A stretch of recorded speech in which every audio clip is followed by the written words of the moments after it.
আপনি আমাকে জিজ্ঞেস করেছেন কিভাবে দ্রুত ধনী হওয়া যায়, ঠিক? জি ঠিক। সেরা সমাধান 5 ওয়াক্ত সালাত আদায় করুন, আর ফজরের আগে 2 রাকাত সুন্নাত মিস করবেন না। আপনি কি জানেন শীর্ষ 10 জন ধনী ব্যক্তির তালিকায় 4 নম্বরে বিল গেটস, 2 নম্বরে জেফ বেজস, তো 3 নম্বরে জেফ বেজস, 2 নম্বরে এলন মাস্ক, 1 নম্বরে কে? একজন মুসলিম যে ফজরের সালাত এবং সুন্নাত আদায় করে, সে এদের চেয়েও ধনী। কারণ নবী সাল্লাল্লাহু আলাইহি ওয়াসাল্লাম বলেছেন যে ফজরের 2 রাকাত সুন্নাত পৃথিবী এবং এর মধ্যে যা কিছু আছে তার চেয়েও বেশি মূল্যবান। অন্য সব সালাত সময় মতো পড়ি, ফজর আমি উঠতে পারি না। তো আমি তাকে বললাম, আপনি তো একজন ব্যবসায়ী, ধরুন আমি আপনাকে বললাম কাল সকাল ভোরে 5টায় একটা ব্যবসার ডিল আছে যেখানে আপনি $1 মিলিয়ন পাবেন, আপনি কি সেই ডিলে যাবেন? আপনি বললেন হ্যাঁ, কিন্তু আপনি তো সকালে উঠতে পারেন না। না না না, $1 মিলিয়ন জন্য আমি ঘুমাবই না।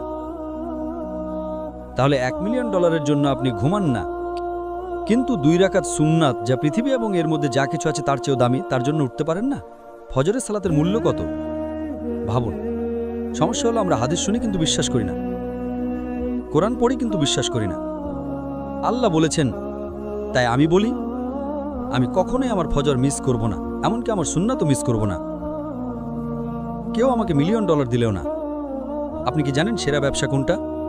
আল্লাহ সূরা বাকারা 2 নম্বর অধ্যায়ে 261 নম্বর আয়াতে বলেছেন, যদি আল্লাহর পথে একটা শস্যদানা দান করেন, আল্লাহ আপনাকে 7টা শীষ দেবেন এবং প্রতিটাতে 100টি করে দানা থাকবে। তার মানে একটা দানা 700 গুণ হয়ে যায়।